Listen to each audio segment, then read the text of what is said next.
Years ago, it was a mystery to everyone how Jeffrey Epstein, a high school maths teacher who had falsified his credentials, been dismissed for subpar work, and then been fired again from his position at an investment firm, could manage to live in such luxury.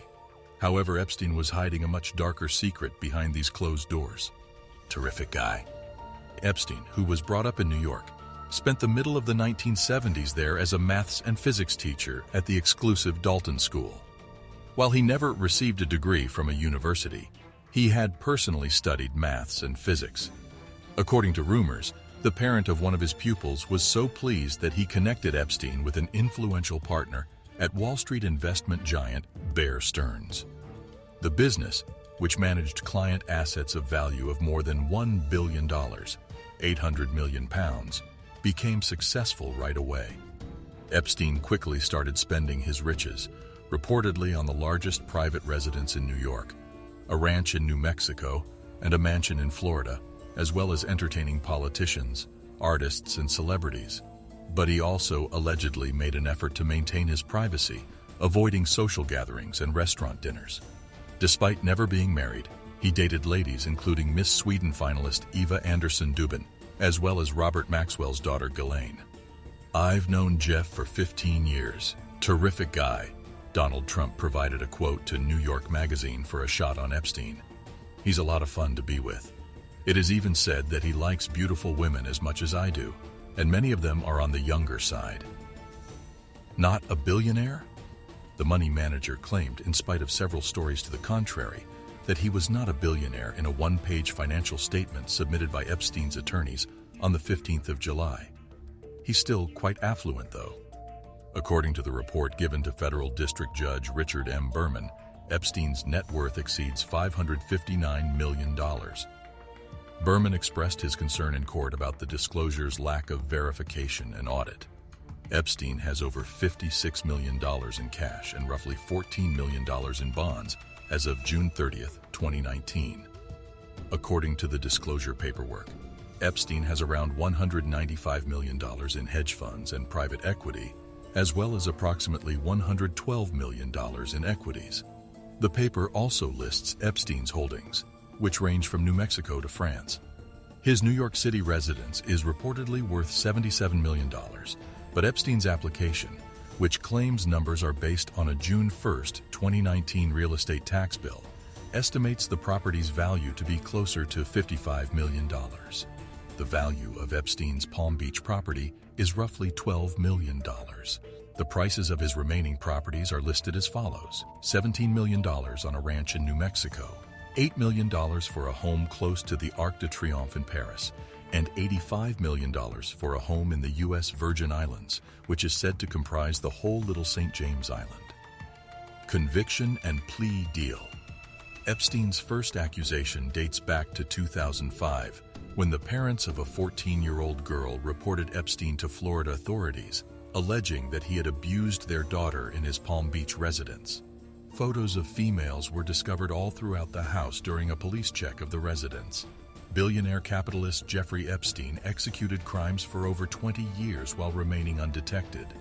Epstein, a master of deception, recruited young and vulnerable girls into a worldwide human trafficking network, one of the largest ever discovered, exchanging women as assets among a number of his wealthy and influential colleagues. However, in 2008, Epstein pled guilty to several sex offenses involving children after being presented with strong evidence, including the testimony of 30 females. He received an 18-month jail term, during which he was permitted to return on work release to his workplace for 12 hours a day, a total of 6 days per week, avoiding federal charges that might have resulted in life in prison. After 13 months, he was granted probationary release. According to the Miami Herald, federal prosecutor Alexander Acosta, who served as the Trump administration's Secretary of Labor, reached a plea deal to conceal the breadth of his crimes and put a stop to the FBI investigation regarding whether there were further victims or more influential individuals involved. It was dubbed the deal of the century by the news outlets. On the New York Sex Offenders Register, Epstein has been categorized as a Category 3 offender since 2008. he was at an elevated risk of reoffending since it was a lifelong label. However, even after being found guilty, Epstein kept his assets and properties. Famous connections. Since Epstein's arrest, his numerous influential ties have come under examination. President Donald Trump, Prince Andrew, and former President Bill Clinton, who traveled on Epstein's private plane, are just a few of the renowned people that Epstein counts among his friends. Since the fresh claims against Epstein surfaced, Trump and Clinton have both defended themselves and denied any knowledge of his misdeeds. Les Wexner, CEO of L Brands Corporation, the organization that owns Victoria's Secret, is also receiving attention. Wexner's assets were managed by Epstein's money management company for many years, as the two men developed a tight bond, according to Bloomberg. According to a Wexner representative, he cut off communication with Epstein over 12 years ago. Nonetheless, all of Epstein's acquaintances have denied their connection or claim to have cut ties after discovering the horrific misdeeds he has done. Victim states. According to Virginia's statement, it was revealed that Prince Andrew, the Queen's third child, was among the elites that Jeffrey traded these helpless women to. Virginia Giuffre, an Epstein accuser at the age of 17, was forced to have intercourse with Prince Andrew during the early years of the 2000s. Nevertheless, Prince Andrew strongly denied having intercourse with her and stated he doesn't remember a picture of them together being taken in London. On July 6, 2019, Epstein was taken into custody in New York after returning from Paris on a private plane. Authorities apparently wanted to seize his New York house, the scene of several of his alleged crimes. Epstein persistently pleaded not to be guilty of the accusations against him and denied any misconduct. After being freed, the businessman resumed his nasty behavior and abused numerous other little children. Finally, 4 months ago, police detained him once more. He was facing the possibility of spending his whole life in prison due to more sex offense charges. Bail or not? Prosecutors argued during the bail hearing that Epstein should not be released from custody until he is prosecuted for the alleged sexual abuse of several minor girls, claiming that he poses a flight risk and a danger to his accusers.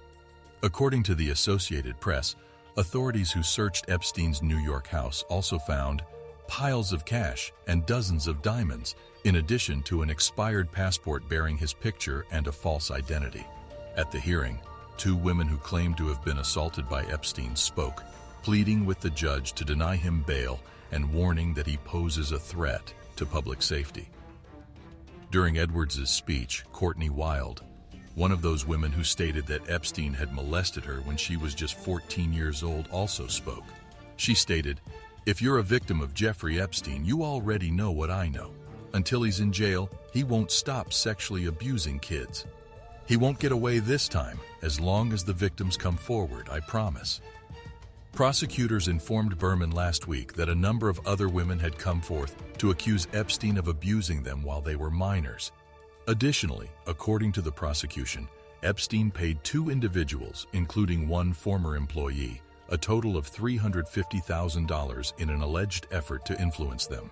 They claimed that the payments were made last year. At the bail hearing, Epstein's attorneys argued that the accused should be permitted to wait for trial at his Manhattan home while being electronically monitored. They said they will make a move to dismiss the case and claimed Epstein did not engage in any other offenses after entering a plea of guilty in 2008. He was being held in the Metropolitan Correctional Center in New York after the court rejected his request for bail. He was briefly hospitalized in July for what were widely believed to be neck injuries, but neither the jail administration nor his attorneys would publicly comment on this.